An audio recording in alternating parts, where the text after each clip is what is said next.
Бул жерде азыр 4 талап менен келип отурабыз. Биринчиден ошол уюштуруучу кыздын жана ошо катышкан жаш эле кыз экен, эми ал кызга жеке жаш болгондугуна байланыштуу баягы андай эле претензия койгон жокпуз. Болгону элдин алдынан кечирим сурап койсун ошол эки кыз.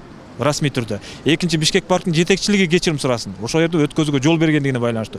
Үчүнчүдөн ошону жол бергендигине байланыштуу Бишкек парк генералдык директору жана администрациясы юридикалык жоопко тартылыш керек. Жоопко тартылганда эми элдин алдынан кечирим сурап, буларда расмий эмесин жолун кылгандан кийин эми Кыргызда элдик дипломатия менен чечишүүгө жолдор болгон. Ошол ыкма менен мына карлар үйү турат, балдар үйү турат, ошолорго 10 миллион сом жардам берсин, ошолордун эсебине которуп берсин. 4 талаптын ошо 4-үнчүсү ошого байланат.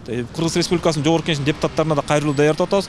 Ал жерде улуттук маданий баалуулуктар көп нерселердин баарын камтып өзүнө ошолордун баарын коргоого жана өнүктүрүүгө жакшы бир мыйзам кабыл алынсын талап кылып атабыз. Ошондой мыйзам демилгелешсин да кабыл алып коюшсун. Буга чейин керек болсо аракка чейин аттарды коюшту, туура арак шарапка аттарды коюшту. Өтө жаман бир ыплас жерлерге чейин да түшүрүп жиберишип атат. Ошону коргоп калуунун бирден бир жолу мыйзам кабыл алып, мыйзам түрүндө жашнак калып тияка жазып туруп кол коюп коюшса, эч ким ал граньдан өтө албай калат. Өтсө жазасын алат мыйзам түрүндө.